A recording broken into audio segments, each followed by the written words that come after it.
जाधव और किरण पति पत्नी थे। दोनों शहर की सड़कों पर साईं का छोटा सा ठेला लगाते थे। रोज सुबह जल्दी घर से निकल जाते और रात को काम खत्म करके लौटते थे। जाधव और किरण के 2 बेटे थे। दोनों पढ़ाई करते थे। हर सुबह किरण अपने दोनों बेटों के लिए खाना बनाकर रख जाती थी।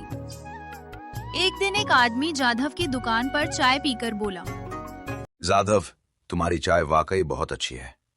इतनी बड़ी बड़ी दुकानों की चाय भी इसके सामने फेल हो जाती है। रोज की तरह उस दिन भी बात करते हुए दोनों घर की ओर जा रहे थे। अचानक किरण के कानों में किसी अजीब सी आवाज ने दस्तक दी।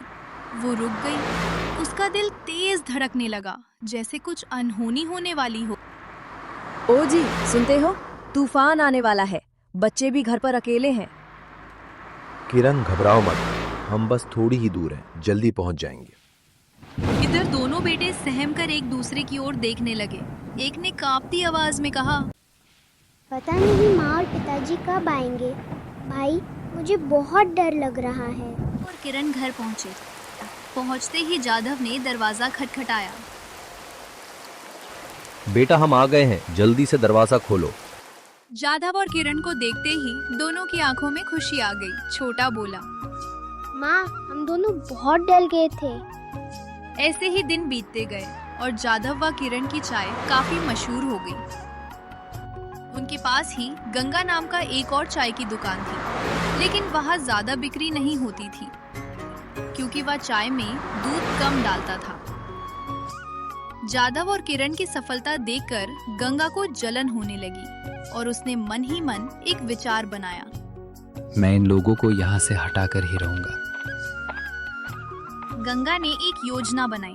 एक दिन गंगा जाधव की दुकान पर आया और कहा, जाधव, मेरी दुकान अब नहीं चल रही है, मुझे तुम्हारी दुकान में ही काम दे दो।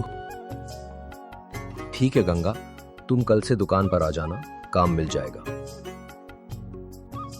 अगली सुबह गंगा समय पर दुकान पहुंचा और काम पर लग गया। ऐसे ही कुछ दिनों बाद जाधव ने गंगा से कहा, गंगा, मैं कुछ दिनों के लिए अपने बच्चों के साथ मनाली घूमने जाना चाहता हूँ। उस दौरान तुम दुकान संभालना। ये सुनकर गंगा मन ही मन बहुत खुश हुआ और अपने आप से कहा, यही मौका है जाधव की दुकान को बर्बाद करने का। उधर जाधव का परिवार मनाली पहुंच गया।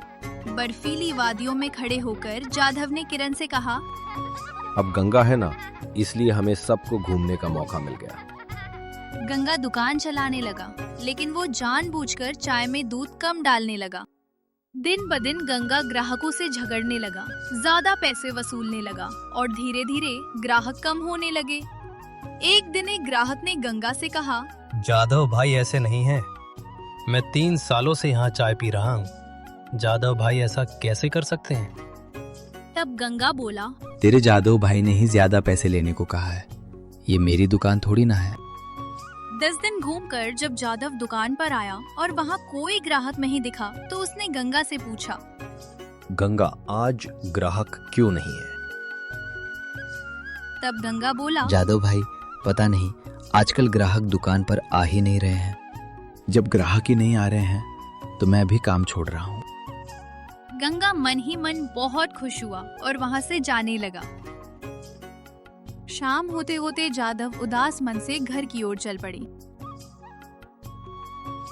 घर पहुंचकर जाधव ने किरण से कहा, किरण, अब से मैं दुकान नहीं चलाऊंगा क्योंकि अब ग्राहक नहीं आते। जो भी काम मिलेगा मैं वही कर लूंगा।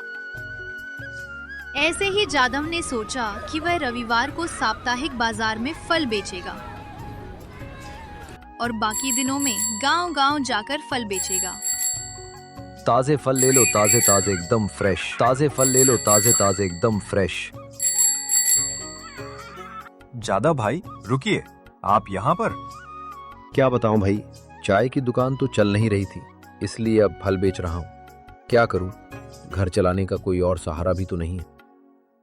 जाधव भाई, आपने तो चाय की दुकान पर 1 कप चाय के तय दाम से ज्यादा पैसे लेने शुरू कर दिए थे।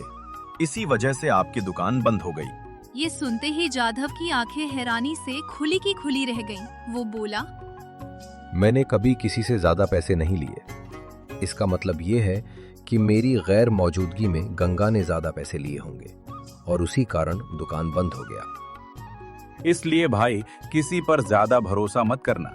समय इंसान को बहुत कुछ सिखा देता है। अब जाइए, फिर कभी मुलाकात होगी। जाधव ये सब सोचते सोचते घर की ओर चल पड़ा। गंगा ने मेरे साथ ऐसा क्यों किया? मैंने उसका क्या बिगाड़ा था?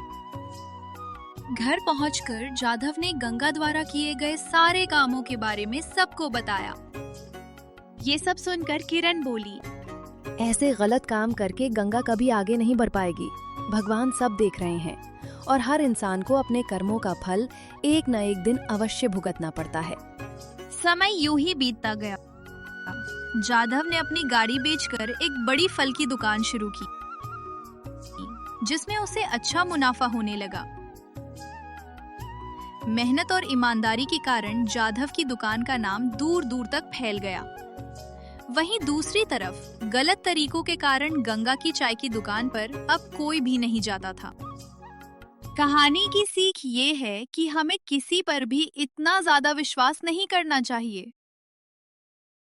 जो लोग दूसरों का बुरा करते हैं, उनके साथ भी एक दिन उससे भी बुरा होता है।